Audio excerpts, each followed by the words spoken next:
और उलमा, शोरा, खुतबा, दोस्तों, बुजुर्गों, अजीज बच्चों, अस्सलामु अलैकुम व रहमतुल्लाहि व बरकातुहू।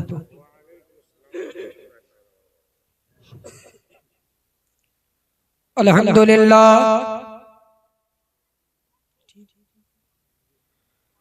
अल्हम्दुलिल्लाहि कफ़ा व सलामुन अला इबादिहिल्लज़ीना इस्तफ़ा। अम्मा बाद फ़अऊज़ु बिल्लाहि मिनश शैतानिर रजीम। बिस्मिल्लाहिर रहमानिर रहीम। अमा अला कुलूबिन अक़फ़ालुहा आमन्तु बिल्लाहि सदक़ल्लाहु मौलानाल अज़ीम व बल्लगना रसूलुहुन नबियुल अमीनुल मतीनुल मुबीनुल करीम व नहनु अला ज़ालिका लमिनश शाहिदीन व शाकिरीन वल्हम्दुलिल्लाहि रब्बिल आलमीन।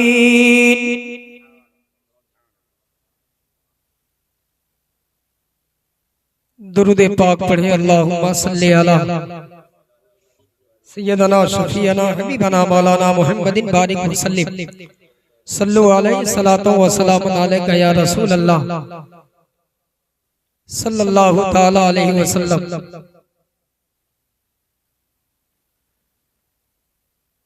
या साहिबल जमाली व या सय्यदल बशर मिन वजहिकल मुनीरी लक़द नूव्विरल क़मर ला युमकिनु सनाउ कमा काना हक़्क़ुहु। बाद अज़ खुदा बुजुर्ग तुई किस्सा मुख्तसर। या रसूल अल्लाह सरवर कहूँ के मालिको मौला कहूँ तुझे। या रसूल अल्लाह सरवर कहूँ के मालिको मौला कहूँ तुझे। बागे खलील का गुले ज़ैबा कहूँ तुझे। लेकिन रज़ा ने खत्म सुखन इस पे कर दिया। खालिक का बंदा खल्क का आका कहूँ तुझे। बदाए तौहीद के मतवालो, शमाए नबूवत के परवानों, हैदरे करार के शहदाइयों, गौसे आजम के अकीदत मंदो, ख्वाजा गरीब नवाज के चाहने वालों, मसलके हनफी पर चलने वालों, आओ सबसे पहले हम और आप उस आकाए नामदार मदनीए ताजदार अहमदे मुज्तबा मोहम्मद मुस्तफ़ा सल्लल्लाहु ताला अलैहि वसल्लम के बारगाहे बेकस पनाह में खिराजे अकीदत पेश करें और जी लगाकर दुरूद पाक पढ़ें। अल्लाहुम्मा सल्ली अला सय्यदना शफीअना हबीबना मौलाना मुहम्मदिन बारिक वसल्लिम सल्लु अलैहि सलातो व सलामुन अलैका या रसूल अल्लाह सल्लल्लाहु ताला अलैहि वसल्लम। हज़रात,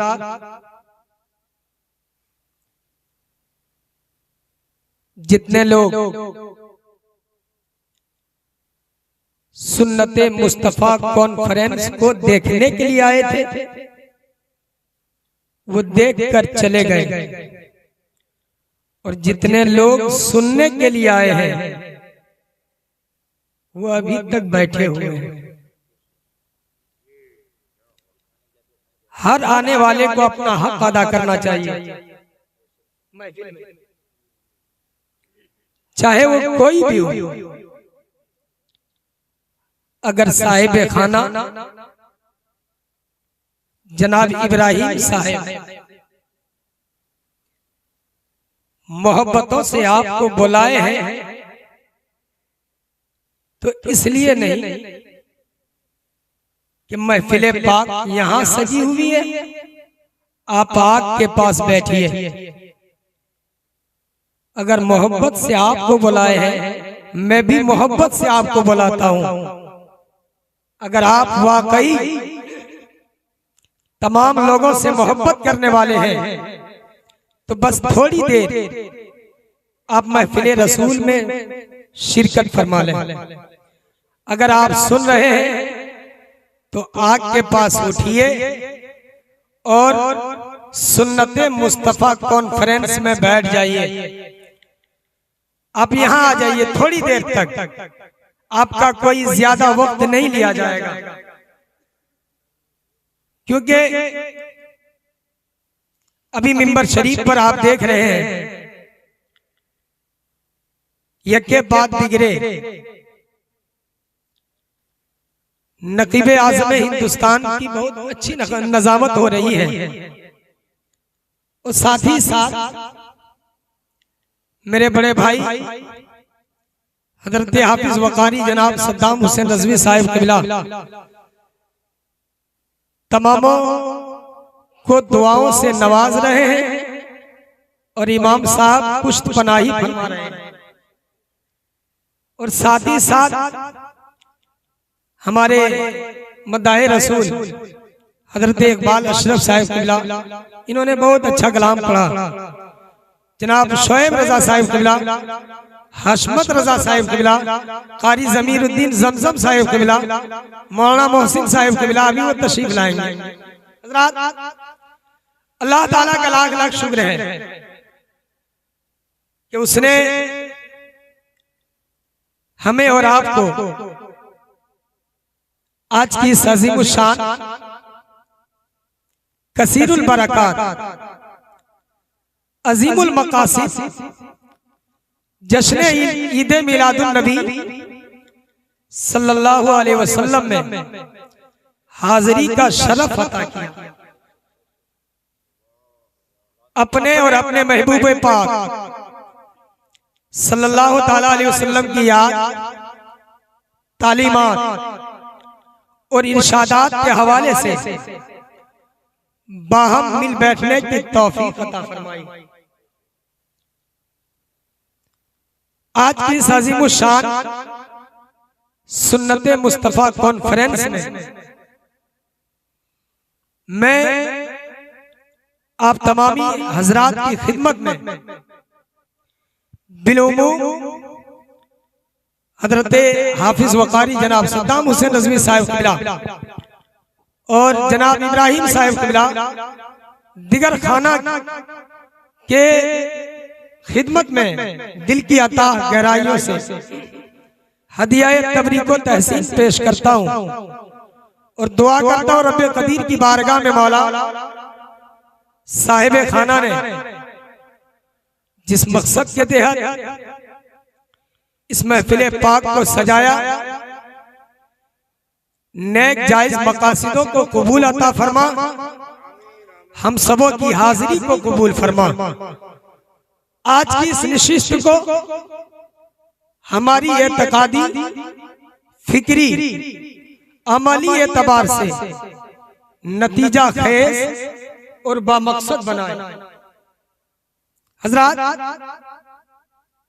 अगर आपकी इजाजत हो तो कुछ देर गुफ्तगू होगी, वरना तमाम उलमाए किराम हाजिर आए, मैं भी आया, हाजिरी हो गई, तकरीर आपने सुन ली है। हजरत हाफिज अलाउद्दीन साहिब क़िबला की, हाफिज जमशेद साहिब क़िबला की आपने सुन चुका। अगर आप चाहे तो कुछ देर में बोलूं, बस आप ही 5 लोग हैं, बाकी सब उधर बैठे, क्या सुनेंगे?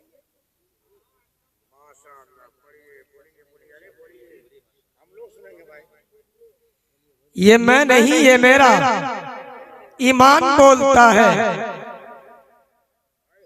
ये मैं नहीं, ये मेरा ईमान बोलता है। रूए मोहम्मदी में कुरान बोलता है। ये मैं नहीं, ये मेरा ईमान बोलता है। रूए मोहम्मदी में कुरान बोलता है। इस्लाम जैसा मजहब है दूसरा तो लाओ, ये मेरे मुस्तफा का फरमान बोलता है। इस्लाम जैसा मजहब है दूसरा तो लाओ, ये मेरे मुस्तफा का फरमान बोलता है। ये मेरे मुस्तफा का फरमान बोलता है। तसव्वुफ के इमाम गजाली फरमाते हैं कि जब बच्चा 0 साल से 3.5 साल का हो जाए तो तुम उसे अपना बादशाह मान लो। अगर वो कहे कि अब्बू जान हमें चॉकलेट दीजिए, तो आप उसे खरीद करके फौरन दीजिए। अगर आपका बच्चा कहे कि अब्बा जान हमें हवाई जहाज खरीद दीजिए, तो मार्केट में प्लास्टिक वाली जहाज भी मौजूद है, आप उसे खरीद करके दीजिए, आप उसे बादशाह मानिए। और जब 3.5 साल के बाद से सफर शुरू करें, 15 साल तक उसे आप अपना गुलाम बना लीजिए। दाऊद साहब सुन्नते मुस्तफा कॉन्फ्रेंस से ये पैगाम ले लीजिए, उसे अपना गुलाम बनाइए। यही वक्त है बच्चों को संभालने का, यही वक्त है बच्चों को सुधारने का, यही वक्त है बच्चों को हाफिजे कुरान बनाने का, यही वक्त है बच्चों को डॉक्टर और इंजीनियर बनाने का। और जब 15 साल से सफर शुरू करें तो फिर उसे आप अपना वजीर बना लीजिए। कोई काम कीजिए तो उससे मशवरा लीजिए कि बेटा फला जगह जमीन खरीदनी है, आप उनसे मशवरा लीजिए। नया मकान बनाना हो तो बेटे से मशवरा लीजिए। जब आप अपने बेटे को अच्छी तालीम देंगे, अच्छा परवरिश करेंगे, तो वो बेटा आपकी भी खिदमत करेगा और पड़ोस वालों की भी इज्जत करेगा।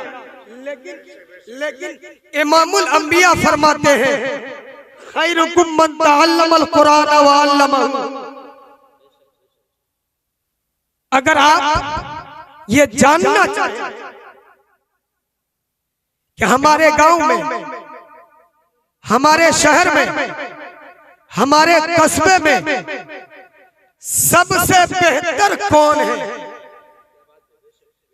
अगर ये सवाल आपसे किया जाए कि तुम्हारे गांव में, तुम्हारे मोहल्ले में सबसे बेहतर कौन है, तो शायद आप में से बहुत से लोग यही कहेंगे। कोई चौधरी का नाम लेंगे, कोई मलक का नाम लेंगे, कोई राजे महाराजे का नाम लेंगे। अगर आपके गांव में कोई डॉक्टर है तो उनका नाम लेंगे। अगर किसी के पास जमीनें ज्यादा हैं तो उनका नाम लेंगे। अगर किसी के पास दुनियावी एतबार से मालो दौलत ज्यादा है तो आप उनका नाम लेंगे। लेकिन कभी आप अपने रसूल से पूछें कि आका आप बताएं हमारे गांव में, हमारे मोहल्ले में, हमारे कस्बे में, हमारे शहर में सबसे बेहतर कौन है, तो आका बता रहे हैं खैरुकुम मन तअल्लमल कुरान व अल्लमहु।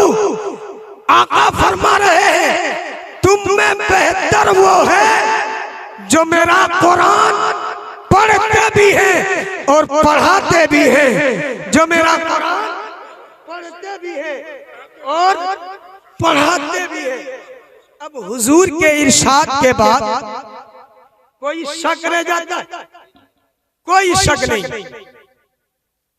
और इसमें हमारे लिए, आपके लिए ये सबक है कि अगर हम चाहते हैं हमारे बच्चे हमारे गांव में, हमारे मोहल्ले में, कारी साहब मोहल्ले में अगर बेहतर हो जाए तो फिर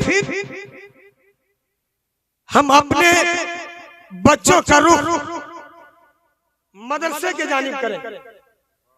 अगर हमने अपने बच्चों का रुख मदरसे के जानिब कर दिया और उसे टूटी चटाई पर बैठा कर मुस्तफा का शरीयत और मुस्तफा का कुरान पढ़ाया तो वो बच्चा हमारे गांव में, हमारे मोहल्ले में सबसे बेहतर हो जाएगा।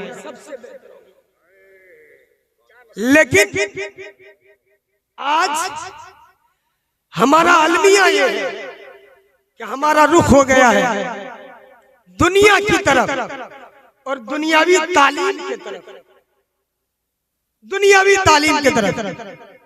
हुक्माए इस्लाम लिखते हैं कि जो अपनी बड़ी बिरादरियों पर नाश करते हैं, जो अपनी बड़ी बिरादरी पर फख्र करते हैं, अगर उस बिरादरी में कोई आलिम ना हो तो हुक्माए इस्लाम कहते हैं कि वो जिंदों की बिरादरी नहीं बल्कि वो मुर्दों की बिरादरी है, वो मुर्दों की बिरादरी है। इसलिए हम अपने बच्चों को मदरसे के जानिब रुख करें, क्योंकि हुजूर के दर से और हुजूर के दीन से सारी इज्जतें और सारी अजमतें नसीब होती हैं, सारी अजमतें। जानते हैं आप, ये जो आप नाम सुनते हैं ना, ताजु शरिया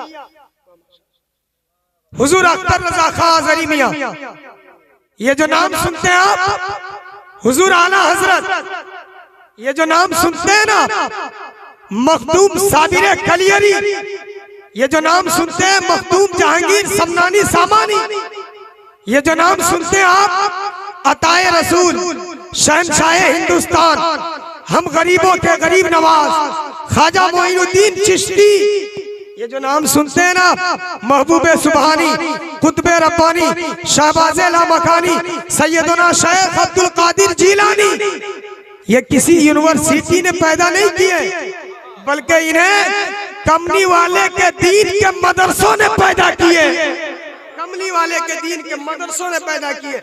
इन्हें जानते हैं, मेरे आका फरमाते हैं खुलिक़तिस सादातु मिन सुल्बी व खुलिक़तिल उलमाउ मिन सदरी, जिन्हें तुम सैयद कहते हो वो नबी के पुश्त से निकले हैं, जिन्हें तुम आलिम कहते हो वो तुम्हारे नबी के सीने से निकले। वाह वाह वाह माशाअल्लाह,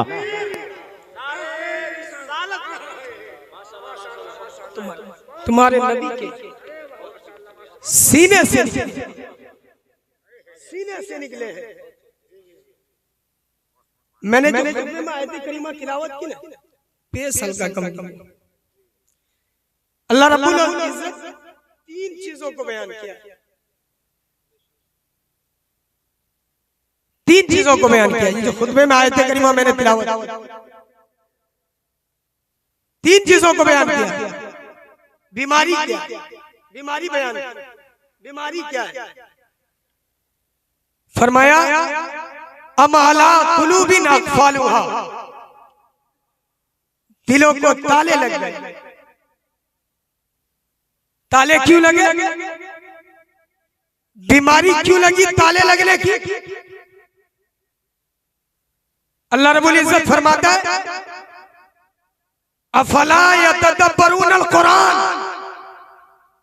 अल्लाह फरमाता है कि कौम ने कुरान समझना छोड़ दिया, इसलिए दिलों को ताले लग गए।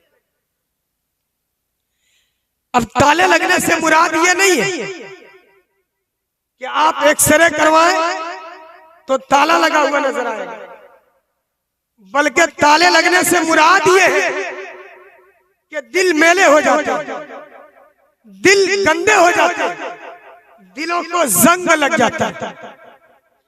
नबी अकरम सल्लल्लाहु अलैहि वसल्लम एक हदीस पाक में बयान फरमाया इन हाजिल कुलूब तस्ताउ कमा यस्तउल हदीदु इदा असाबहुल मा। हुजूर अलैहिस्सलातु वस्सलाम ने फरमाया ये जो दिल है ना, इन दिलों को भी जंग लगता है, हुजूर ने फरमाया। और मिसाल दी हुजूर ने कि जिस तरह लोहे को पानी लग जाए तो जंग लगता है, इसी तरह दिलों को भी जंग लगता है। फर्क यह है कि लोहे को पानी लग जाए तो जंग लगता है, दिलों को गुनाहों से जंग लगता है। जब इमामुल अंबिया ने यह फरमाया तो असहाबे रसूल परेशान हो गए और परेशान होकर अर्ज की, या रसूल अल्लाह वमा जिला, या रसूल अल्लाह सल्लल्लाहु अलैहि वसल्लम जब दिल मैले हो जाए, दिल गंदे हो जाए तो फिर दिल साफ कैसे करें, दिल चमकाए कैसे जाए। अगर लोहे को जंग लग जाता है तो हम उसे साफ कर लेते, अगर बर्तन को जंग लग जाता है तो उसे हम साफ कर लेते, साफ हो जाता। लेकिन साफ क्यों हो जाता, उसे हम मांझ क्यों लेते, वहां तक हाथ पहुंच जाता है बर्तन तक। लेकिन आप फरमाते हैं कि दिलों को भी जंग लगता है। या रसूल अल्लाह दिल तो अंदर है, सीने के अंदर। या रसूल अल्लाह सल्लल्लाहु अलैहि वसल्लम जब दिल मैले हो जाए, दिल गंदे हो जाए तो फिर दिल साफ कैसे करे। अब सुनना, इमामुल अंबिया ने दो नुस्खे दिए थे, दो नुस्खे, लेकिन हमने उन्हें हाथ भी नहीं लगाया। मेरे आका ने फरमाया अगर तुम दिल साफ करना चाहो, अगर मन के रोग मिटाना चाहो, अगर अंदर की डाकनेस और जुल्मत खत्म करना चाहो तो दो चीजें, कसरत जिक्रिल मौत व तिलावतिल कुरान। जहां बैठो मौत याद करना, मौत की बातें करना, यारों में गैरों में बैठो मौत का जिक्र करना और तिलावत कुरान हर वक्त करते रहना। कुरान की कुव्वत बता दी, जहां तुम्हारा हाथ न पहुंचे वहां मेरा कुरान पहुंच जाता है। कुरान की ताकत बता दी, जहां तुम्हारा हाथ न पहुंचे वहां मुस्तफा का कुरान पहुंच जाता है। कुरान पढ़ते जाओगे, दिल धुलते, सुभान अल्लाह, सुभान अल्लाह, बहुत प्यारे, मन मांगे जाए, माशाल्लाह, अंदर साफ हो जाएंगे। क्या? तिलावत कुरान से, माशाल्लाह, तिलावत कुरान से। इमामुल अंबिया के बीमारी क्या है?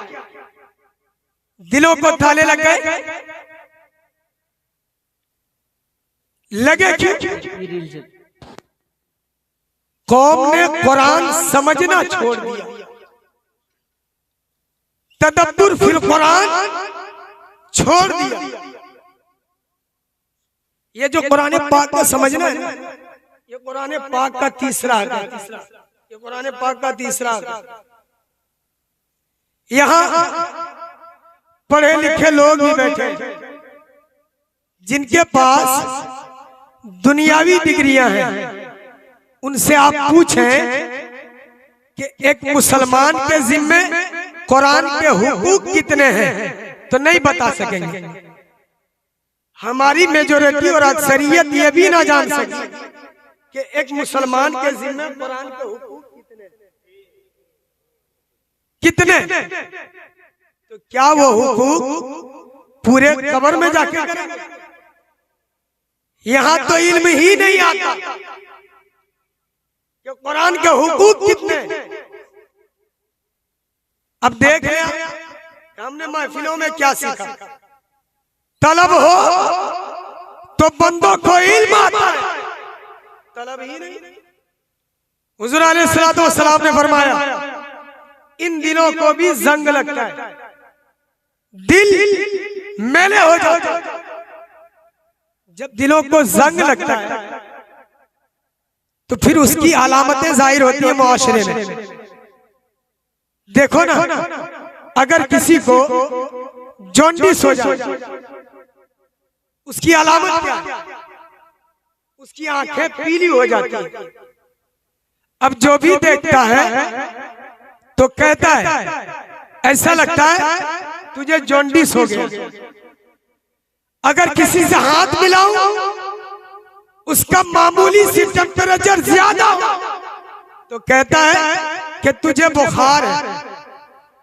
बुखार की भी अलामत, इसी तरह जॉन्डिस की भी अलामत, उससे पता चलता है। हर शय अलामत दिखाती है अपनी कि ये शय है।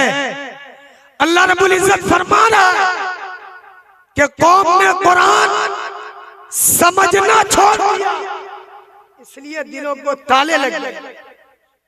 जब दिलों को ताले लग जाए तो फिर मुआशरे की हालत क्या होती है? कौन सी अलामत जाहिर होती है? ये सुनो गौर, इमामुल अंबिया के गुलामों, जिस कौम के दिलों को ताले लग जाए उनकी बहू बेटियों के सर से शर्मो हया के दुपट्टे उतर जाते। जिस कौम के दिलों को ताले लग जाए उनके घरों में अलमारी में कुरान बंद रखा होता है, टीवी मेज पे सामने सजा होता है। जिसे छुपाना था उसे सामने रखा है, जिसे सामने रखना था उसे छुपा दिया। जिस कौम के दिलों को ताले लग जाए उस कौम के बूढ़े बूढ़े लोग अड्डों और होटलों पर बैठ बदबख्त ताश की बाजी नहीं छोड़ते, रब की नमाजें छोड़ देते। जिस कौम के दिलों को ताले लग जाए उस कौम के घरों की औरतें, माए बहने बेटियां टीवी में ड्रामे की किस्त तो नहीं छोड़ती, रब की नमाजें छोड़ देती है। जिस कौम के दिलों को ताले लग जाए ये अलामत है उस कौम के जवान क्रिकेट मैच के लिए जुमे की नमाजें छोड़ देते हैं। जिस कौम के दिलों को ताले लग जाए उनकी बहू बेटियां बन सवर मेकअप करके बाजारों में नंगी फिरती है। जिस कौम के दिलों को ताले लग जाए उस कौम के दूध बेचने वाले दूध में पानी मिलाते हैं। जिस कौम के दिलों को ताले लग जाए उस कौम के दुकानदार तोलते हुए तराजू में डंडी मारते हैं। जिस कौम के दिलों को ताले लग जाए वो कौम भाइयों के हक को छीनते हैं। जिस कौम के दिलों को ताले लग जाए वो कौम भाइयों की जमीनें दबा लेते हैं। जिस कौम के दिलों को ताले लग जाए उस कौम के घरों में बच्चियों की शादियों तवाइफों और कजरियों के गाने चलते हैं। जिस कौम के दिलों को ताले लग जाए उस कौम के बहू बेटियां ढोलकी की थाप पर शादियों में गाने गाती है। जिस कौम के दिलों को ताले लग जाए उस कौम के अफसर हराम खोर हो जाते हैं। जिस कौम के दिलों को ताले लग जाए उस कौम के ताजिर बददयानत हो जाते हैं। जिस कौम के दिलों को ताले लग जाए उस कौम के हुक्मरान रब रसूल के गद्दार होते हैं। ये सब अलामतें इमामुल अंबिया। हम सब एक लफ्ज बोलते हैं, अक्सर बोलते हैं, मगर तवज्जो नहीं करते। हम सब कहते हैं कि कुरान हकीम में ये लिखा है, कुरान हकीम ये कहता है। लफ्ज कुरान के साथ हकीम बोलते हैं कि नहीं? बोलते हैं ना भाई? अरे हाँ कुछ तो बोलिए, बोलते हैं ना? कुरान हकीम ये कहता है, कुरान हकीम ये फरमाता है, कुरान हकीम में ये लिखा है। हम जानते हैं कि कुरान हकीम है और हम सब बीमार, तो फिर इस हकीम से अपना इलाज क्यों नहीं कराते? मानते हैं कुरान हकीम है, जानते हैं हम सब बीमार, तो फिर इस हकीम से अपना इलाज क्यों नहीं कराते? अगर इस हकीम से हमने इलाज करवाया तो हमारी बहू बेटियां नंगे सर बाजारों में नहीं फिरती। अगर इस हकीम से हमने इलाज करवाया हो तो हमारे जवान लड़के लड़कियां टच मोबाइलों पर आंखों की बदकारी में मुब्तला नहीं होते। अगर हमने इस हकीम से इलाज करवाया तो फिर हमारे जवानों के जेब में सूरह यासीन होती, हाथों में रोमांटिक नावल नहीं होती। अगर हमने इस हकीम से इलाज करवाया तो हमारी बहू बेटियों के हाथ में अखबारें नहीं होती, बल्कि सीरत आयशा व फातिमा की किताबें होती। मगर हमने इस हकीम से अपना इलाज ही नहीं करवाया। हमने बड़ा हक ये समझा कि इसे कीमती गिलाफ में लपेट कर ऊंची जगह पर रख, ऊंची जगह इतना ऊंचा रखा, इतना ऊंचा रखा इसे कि इससे कोई वास्ता ही नहीं, कोई ताल्लुक ही नहीं। इमामुल अंबिया ने एक हदीस पाक में कुर्बे क़यामत की 72 अलामतें बयान की कि ये बुराइयां जब फैल जाएंगी तो समझ लेना अब आजाब के मुस्तहिक है। अल्लाह के आजाब का घोड़ा किसी वक्त भी हरकत में आ सकता। उन 72 अलामतों में से मैं 3 अलामतें अभी आपको सुनाता हूं।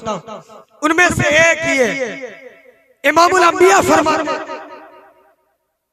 कि हर घर में एक वक्त आएगा, हर घर में कुरान बड़ा सजा सवरा पड़ा होगा। औरतों के हेलमेट के शूट होते हैं ना, या कीमती कपड़े, उसका कोई टुकड़ा बच जाए तो कहते हैं इसे कुरान पाक का गिलाफ बना दो। अब प्रेस वालों ने भी बड़ी रंगीन कुरान छाप दी, बड़ी शाइनिंग पेपर लगा दी। बात तो ऐसे लगते हैं कि सोने के पानी से लिखे। 15 सदियां पहले हुजूर ये खबर दे रहे कि उम्मत पे वक्त आएगा, कुरान बड़ा सजा सवरा पड़ा होगा, गिलाफ बड़े सजे सवरे, रेहल बड़ी सजी सवरी पड़ी होगी। लेकिन इमामुल अंबिया कि उम्मत पे वक्त आएगा, हर घर में कुरान सजा सवरा पड़ा होगा, मगर इसे पढ़ने वाला कोई नहीं होगा। मेरे भाइयों बुजुर्गों दोस्तों, बताओ यहाँ कितने लोग हैं जो सुबह उठ के अल्लाह के कुरान की तिलावत करते हैं? बताओ कितने लोग हैं?